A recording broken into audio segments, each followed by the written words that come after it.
beloved Boss Mike Cervera.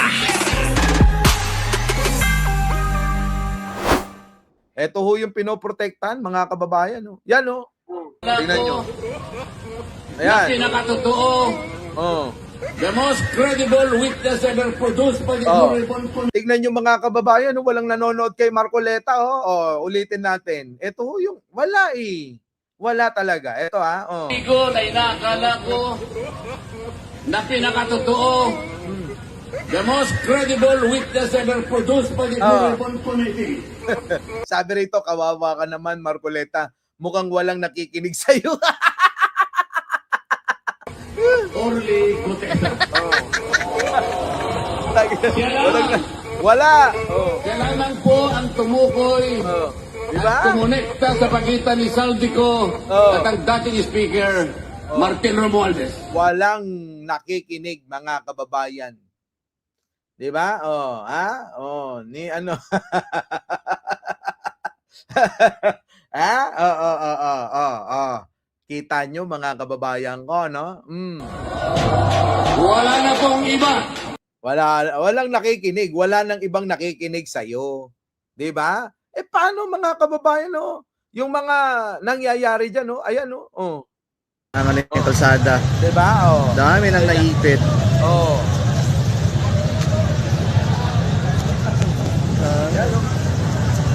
Yan ha, opinion ho ng isa nating mga kababayan ha, nagagalit ho, tingnan nyo. Hinarangan na yung kalsada. Oh. Dami nang naipit. Kita nyo? Yan o. Kita nyo, di ba, mga kababayan? Nagmukha lang marami. Yung pong rally, kaya kasi yung mga tao nagkumpulan dahil naipit sa EDSA eh. Oh, hindi talaga tunay na marami, kundi yung mga tao na wala namang kinalaman sa pinaglalaban nila diyan sa EDSA, ayun, oh, naperwisyo ng malala. Oo. Oh. Yan oh. Oh. Di ba, mga kababayan ko? Ikaw ba naman ang maipit diyan, may magagawa ka pa ba? Di ba? Ano, Addictus Rex, wala na. Oh, kaya ganun. Oh, kaya ganito ang mga nangyari, ganun. Oh, yan oh. Tingnan niyo. Oh. Yan. Grabe oh. Yan. Oh. Yan. Sige, banatan mo. Oh. Oh. Oh, sige. Kita nyo? Yan po ba, makatao pa ho? Kung ako ho, halimbawa mga kababayan, ang 'di ba, ang mga kasama niyan, hindi ko ipapahintulot na maging ganyan, mga kababayan. Kasi 'di ba, parang inilalagay natin sa alanganin yung ating mga kasama, ang ating mga kapatid. 'Di po ba? Oh, yan ho yun. Oh, bakit nga ba? Ito mga kababayan, tanong natin. Bakit nga ba maraming nagsasabi bakit daw si Marcoleta, hindi si Macarena? Mga kababayan ko, dahil nga, sabi ko nga sa inyo, aminado. Ito si Attorney Carlo. Pasok! Ang kaso laban kay Marcoleta. Ayan, para sa kaliwanagan na marami, na mga nagtatanong mga basher natin, bakit daw napabilis kay Marcoleta samantalang meron namang iba, Lovers Moon? Oh, di ba? Kasi nga ho, mga kababayan, umamin nga ho, tulad na sinasabi natin kanina, si Marcoleta. Di ba? Oh, eto na. Eto. Shock! Oh. Bakit mabilis ang kaso laban kay Marcoleta? Kasi umamin siya. Oh. May mga nagsasabi na nire-railroad daw si Marcoleta kasi ang bilis ng plunder case laban sa kanya. Correct. Pero hindi naman ito totoo. Mabilis ang kaso laban sa kanya kasi 'di ba, siya mismo ang umamin na nakatanggap siya ng perang worth 75 million pesos mula sa mga kaibigan niya. Balikan natin ang mga nangyayari. Yan. Sa kanyang salin, siya mismo ang nagbigay na ang assets and liabilities niya is worth 50 million pesos. Correct. Tapos sa kanyang sose, siya din mismo ang naglagay na gumastos siya ng about 112 million pesos sa campaign niya. Grabe no, 112 million sa campaign niya. Dito na ho nagka-problema, mga kababayan, no. Siya din mismo ang sumulat na lahat ng perang ito ay galing sa sarili niyang bulsa at zero daw ang campaign contributions niya. Ano ibig sabihin? Nagsinungaling si Marcoleta. Sabi niya, galing daw lahat yan sa bulsa niya. O di ba sinungaling nga? Kaya nga yung mukha niya ganun eh. Oh, tuloy. Pagkatapos nun, sa isang interview, siya mismo ang umamin na mayroon pala siyang natanggap na malaking halaga mula sa kanyang mga kaibigan at supporters. Yan. Pero ayaw daw niya ilagay ang pangalan nila kasi ayaw nilang mapangalanan. Oh, kita nyo, matapos niya na ideklara na ang lahat ng kanyang ginastos sa kanyang kampanya galing sa sarili niyang bulsa, oh, at yung iba nakatago pa sa ilalim ng piluka, ngayon, sa isang interview, sa isang telebisyon ng isang mainstream media, umamin si Marcoleta na yung iba daw doon ay binigay ng kanyang mga kaibigan. Hala ka. O di nagkawindang-windang na. Hindi na nagtugma-tugma yung kanyang script, mga kababayan. O di nakakitaan ngayon ng teka muna. O di ba mga kababayan ko? O ngayon, ikaw, Leonora Brown, yung kapatid mo na yan, kukonsinti mo ba? May nangyaring hindi tama sa kanyang mga gawa at ayon na rin mismo sa kanyang mga sinasabi. O, kukonsintihin ba natin yan? Leonora Brown, mahal natin yung, di ba? Mahal natin yung mga kapatid natin sa iglesia. Pero, pagka naman siguro may mali, di ba? Walang konsintihan. O, tuloy. Kaya daw nagsinungaling siya sa sose niya. Galing mismo sa sarili niyang bibigyan. Galing sa mismong bibig niya na nagsinungaling siya sa kanyang sose. Mga kababayan. Hindi lang yan ang inamin niya. Nung Yan. nag-submit siya ng kanyang depensa sa COMELEC, inamin ulit niya na nakatanggap siya ng 75 million pesos mula sa mga kaibigan niya. Yan. At inamin din niya na tinanggap niya ito before the campaign period nung panahon na congressman pa siya. Nako. Yan ang dahilan kung bakit mabilis ang kaso laban sa kanya. Correct. Wala nang investigasyon na kailangan, wala nang haka-haka, Wala wala na. nang debate tungkol sa facts ng kaso. Wala nang paglalaban pa sa korte yan kasi nga galing mismo sa kanyang malaking bunganga yung pong pag-amin na nilitan niya na ni Marcoleta kung paanong mga nangyari ang hindi niya pagdideklara ng kanyang sose doon sa mga natanggap niya. At doon sa una niyang sinabi na ang 100 plus million na ginastos niya sa kanyang kampanya ay galing sa sarili niyang bulsa. At noong makita at nagpasa ng kanyang salin, siyang kumuha ng pera, hindi tugma sa ginastos mo sa kampanya mo, yung diniklara mo, sa salin mo. Hala ka. So problemang malaki. Sa salin niya mga kababayan nasa 50 million lang, ganyan. Mahigit, kumulang. Tapos pagdating doon sa ginastos, sa kanyang kampanya, 100 plus million. Nakukuha nyo mga kababayan? Paano ka kumuha ng pera? Eto nga lang yung ari-arian mo. Lahat ng ari-arian mo nagkakahalaga ng 50 million, more or less. Tapos, ang ginastos mo sa kampanya mo, 100 milyon mahigit. Ayun na, nagka-problema si Marcoleta. Kaya, ang ginawa niya para mapagtakpan yon, yung hindi tugma sa kanyang ginastos sa sose at yung kanyang salin, umamin na may nagbigay na ng pera na sinasabi niya na ayaw nilang ipasabi kaya hindi ko dineklara sa sose ko. Ayun. Ngayon ang naging problema ni Marcoleta. Nataranta. Yung lulusot sana. Yung lulusot sana, kaya lang mas maraming matalino na nakaabang para aralin kung paano siya nagpapalusot. Wala. Nga. 'Di ba mga kababayan ko? Nasundan ninyo? Kaya yan mga kababayan medyo dapat dagdagan natin ng ng medyo dagdag na lawak ng pangunawa Di po ba mga kababayan? Sige tuloy. Eto na. Lahat ng ebidensya laban sa kanya nanggaling rin sa sarili niyang bibig. Under the rules of evidence, admission Lahat ng ebidensya galing sa bibig niya ayon kay attorney. need not be proved. Ibig sabihin, kung inamin mo ang isang bagay, pwedeng gamitin yan laban sa'yo. Di ba nga, anong sabi nila? Ang isda, nahuhuli sa bibig. Yun! Ayan, kita nyo mga kababayan ko. So ano pang dapat na sabihin at ikatwiran? Kaya wag na kayong magtaka mga kababayan kung bakit mabilis ang kaso ni Marcoleta. Wag na kayong maging paniki. Alin nyo yung paniki? Ba't si Marcoleta? Ba't si Marcoleta? Ba't nauna pa si Marcoleta? Ba't nauna pa si Marcoleta?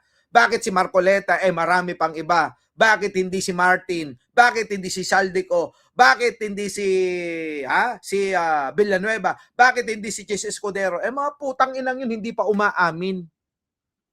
'Di ba? Hindi pa umaamin yung mga putang inang yun. Si putang inang Martin, hindi pa umaamin. 'Di ba? O si putang inang Saldico, hindi pa umaamin. Putang inang Chis Escudero, hindi pa umaamin.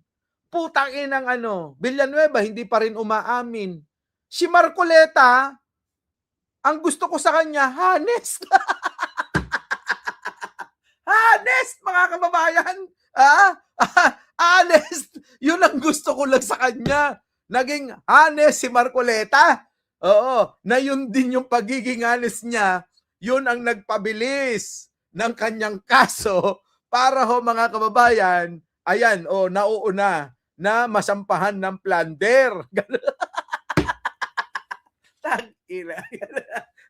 Gets nyo na? Di ba? Gets nyo mga kababayan? Uy, press 1 sa nakagets. Ay, grabe. Di ba? Sa Manelasyon? Oo.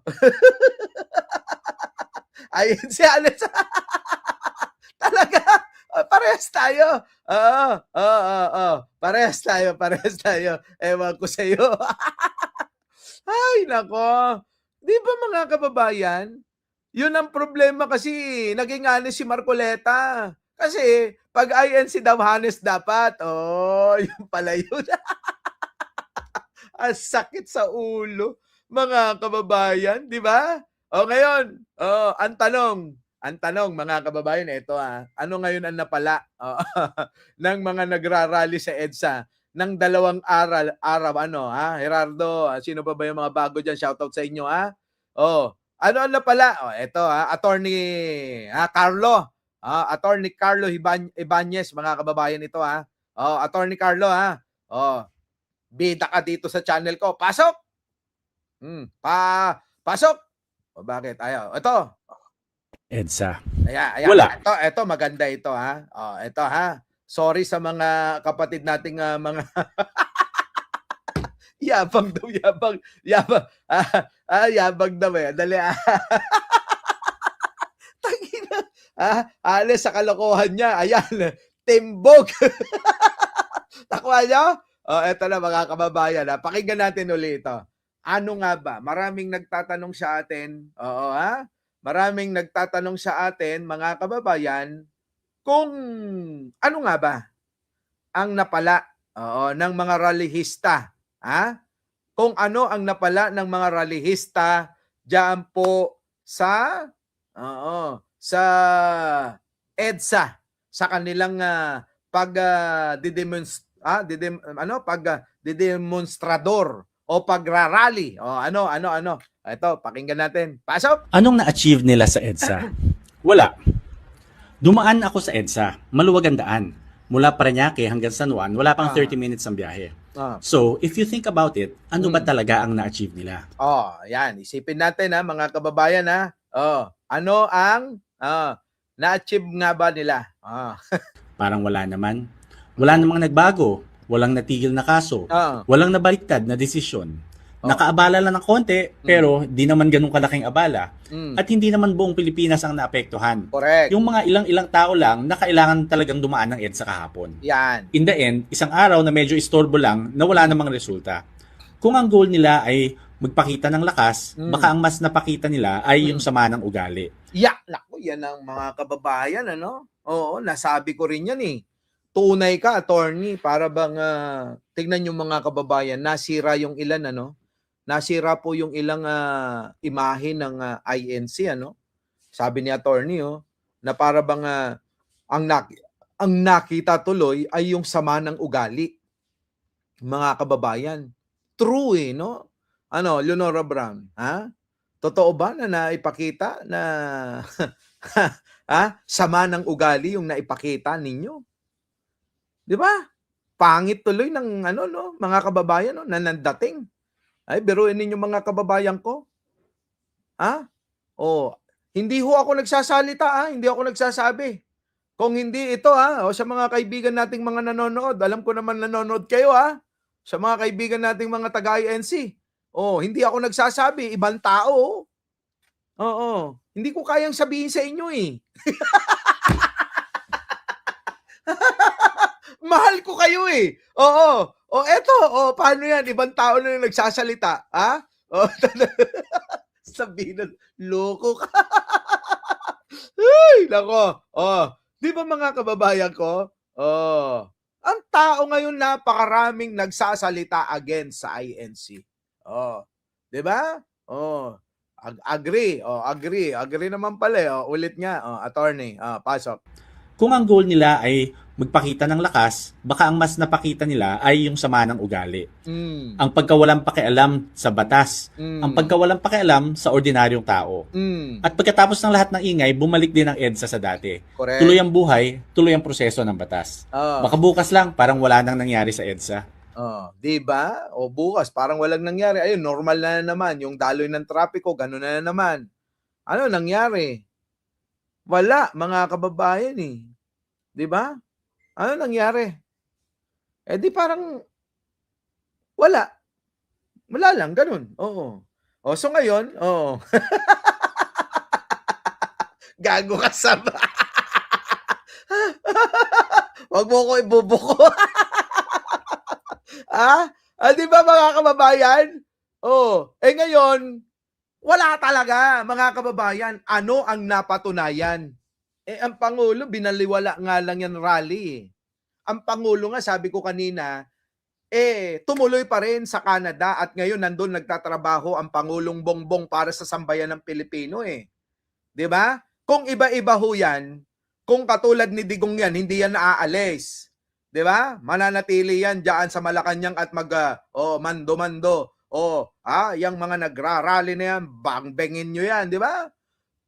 Gumising na gumising daw si Gonzalo Berano na si Pangulong Bongbong Marcos pa rin ang presidente. Di ba? O si Lisa Moises. Replay tayo ba? Ano ba? Kita nyo mga kababayan, di ba? Matindi. Kaya mga kababayan, ang nangyayari ngayon, imbis na mapabuti, para bang marami tayong iniisip na gusto natin itong paraan na ito para mapabuti, di ba? Ang nangyayari, wali di ba? Di ba, Gerardo? Ayan, thank you naman. Jel Marcoleta, sabing ganun. Ang nangyayari ngayon, mga kababayan, wala. Hindi nagiging mabuti yung resulta ng mga effort na halos buwis buhay yung pong ginagawa nila. Di ba, mga kababayan? Kaya, sana, mga kababayan ko, pagkakaisipin nating maigi kung tama pa ba yung nangyayari. Kasi, ang hirap mga kababayan, nang nadadamay ang mga tao na walang pakialam sa mga nangyayari. Hindi ho siya walang pakialam, kundi mas inuuna ho nila yung pong kanilang kabuhayan, yung pong kanilang mga pangangailangan na kailangan kumayod, na kailangan ay magtrabaho para po sa ikakabuti ng kanilang mga pamilya. Iba-iba di po ba? Max Dreamer. Opo, Max Dreamer. Iba-iba ho ng pananaw ngayon, ang nangyari, tama si attorney. Wala talagang napala. Wala namang binawing kaso kay Marcoleta dahil hindi ako naniniwala, hindi papayag ang gobyerno na dahil sa gusto ninyo ay gusto nyo na. Hindi lahat ng gusto nyo ay mapapasa inyo. Walang ganon.